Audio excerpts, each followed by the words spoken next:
Thank you so much for joining us today, Mr. Jacopo Battisti. We know that you're a professor at Istituto Marangoni Firenze. So can you tell us a bit about what you actually do there, how you went to Marangoni, and your personal background? Thank you so much. Let me say first of all that I'm really happy to be here in Turkey, and my background it's really multidisciplinary. I majored in architecture first, and then my desire was to specialize myself in fashion design, and I wanted to do this at Istituto Marangoni. So I enrolled in the first year of Istituto Marangoni Firenze, where I consider myself honored to be working today. Perfect. Thank you so much. And so talking about Istituto Marangoni, how would you describe the teaching experience there? Istituto Marangoni, it's a historical school at this point since we just turned 90.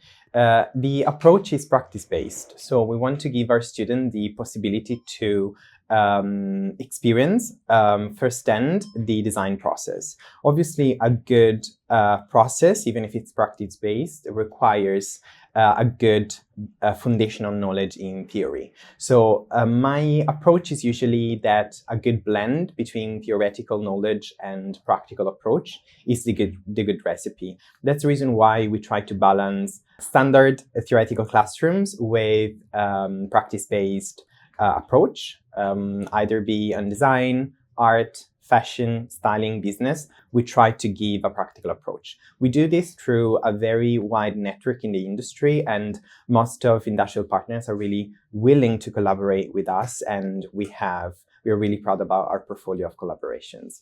And thank you for your answer. Coming to your portfolio of collaborations, can you tell us a few examples or your favorite collaboration that has yet to happen or has happened, basically?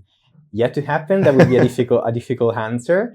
But we do, if I'm thinking about my experience at Istituto Marangoni Firenze, we have several collaborations in place. We have a long-standing collaboration with Woolmark Company that we know it's a leader in the wool industry, and we are working towards today's sustainability goals, which we know it's a very important recent research area in design at this moment.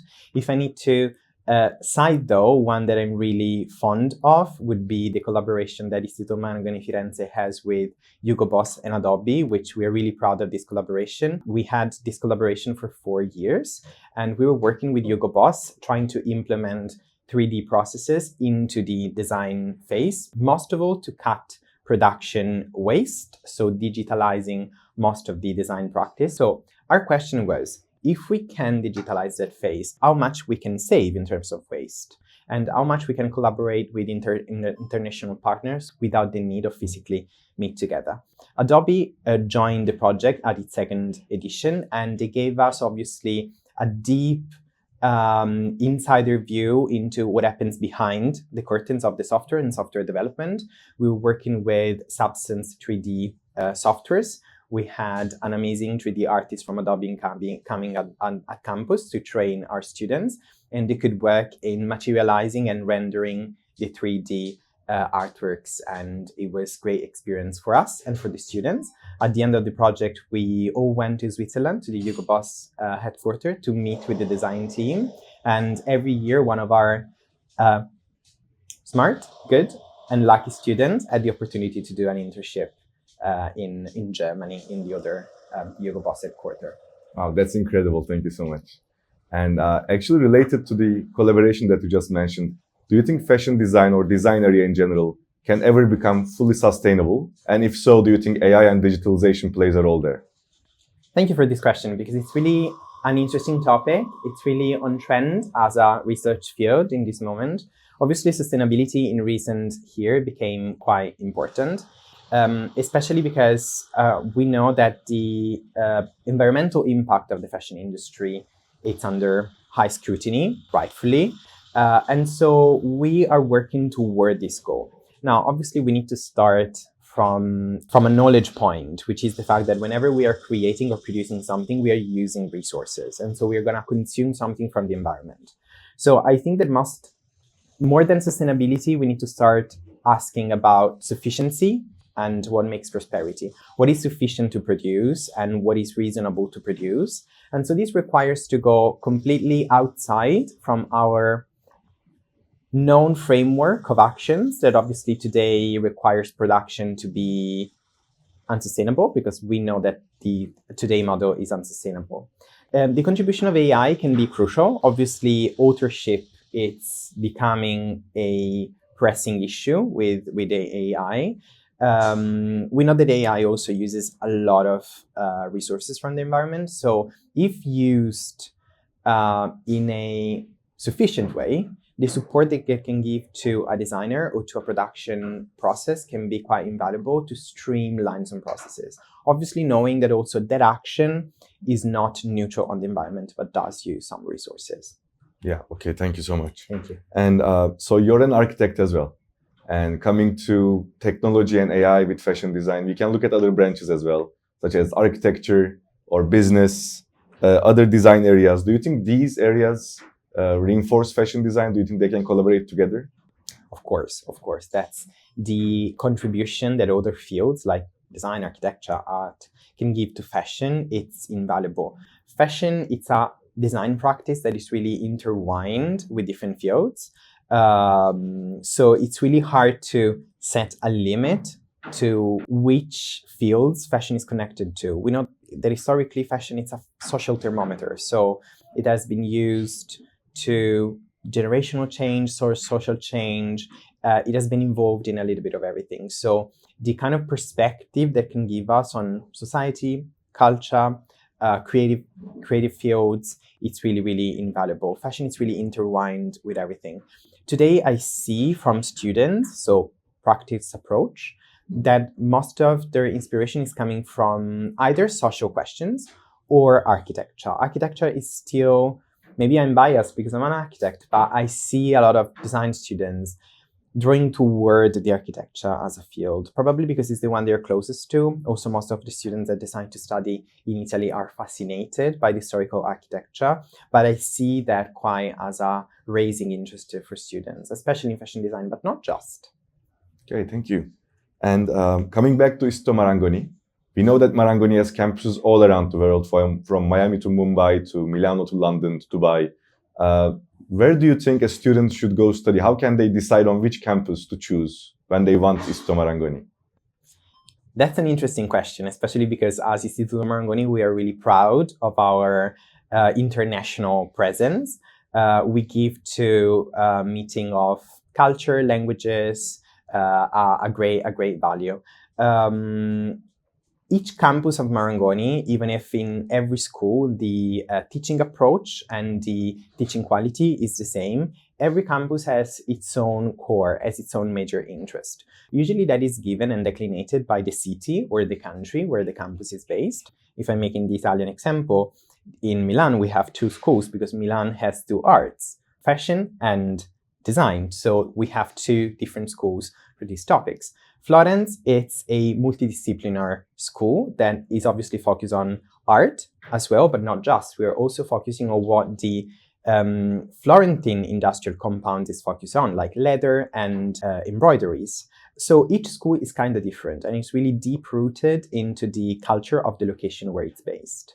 So it's a very personal decision to make. My suggestion to future students would be to go toward what they're more drawn of or what they perceive a future trend to be, and what the embedded and singular intrinsic value of the site would give to them, to their study path. Because it's true that the courses, the programs are similar, but that each program is declinated into slight differences that can give you different specialties. Okay, thank you. And coming to trends, fashion design especially is an area very inherently connected to trends. There are timeless design and there are trends of the era. Do you think students, potential students, they should care about these trends, or they should basically find their own way and try to create timeless designs? Well, I think that's a question that connects to what we were discussing before about sustainability, because trends, they're not used to be modeled as they used to be 5 or 10 years ago. They were mainly lasting a year or a year and a half. Today, with TikToks and Instagram Reels and social media in general, we see trends to generate and then disappear way, way quicker. So I think we are, in terms of our sustainability optics, we are heading toward a post-trend industry if we really want to be sustainable. So I think a long-term signature would be, in a time framework of 5-10 years, more sustainable and more on fashion. Especially there's also something interesting about trends and AI, that having a personal recognizable signature is going to be way more authorial, since in the age of AI we have raising questions about authorships and recognizability. So if we make something that is extracted from what is out in the industry, our product is not going to be recognizable from the product of someone else. So having some personal characteristics in your product is going to be crucial. And actually, you kind of answered the next question, but what qualities do you think that define the fashion designer of the future? The fashion design of the future, I think certainly sustainability. We see today, I know that it may seem, something that it's repeated over and over and over. But sustainability is not just a keyword that we can throw into the recipe and we figured it out. It's something that calls us and is asking us to completely reshuffle what we do and our set of actions. And I think we are on the verge of a generational shift in how we make this job.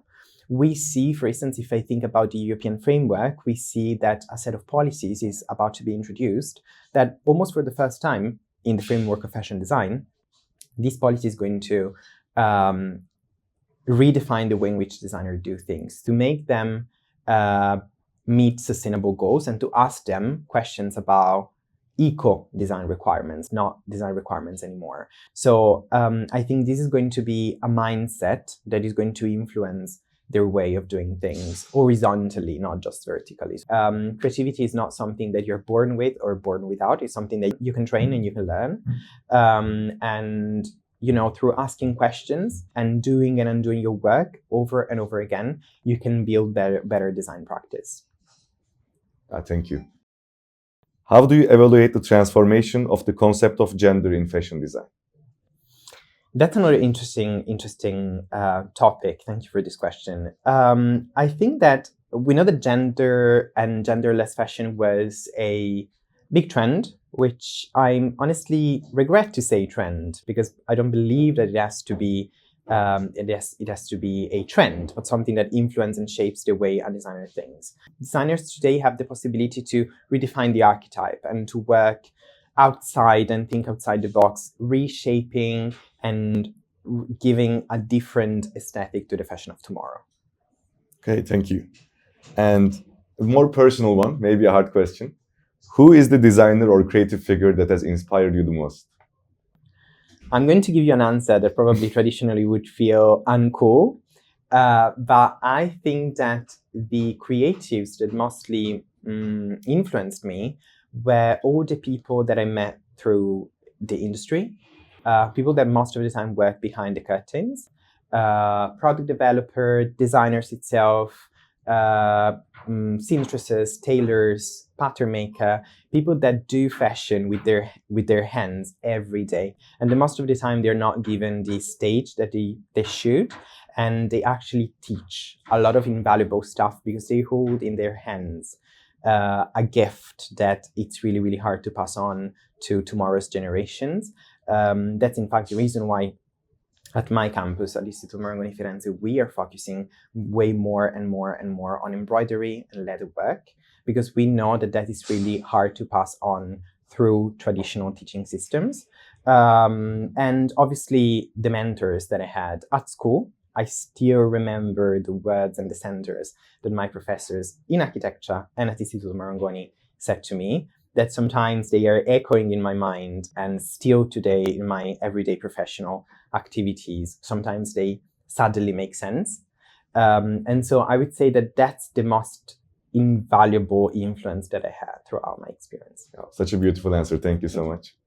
And do you have any last words for young designers from Turkey or from the world in general that want to come to Marangoni, that want to study fashion design or design? Do you have any tips for them?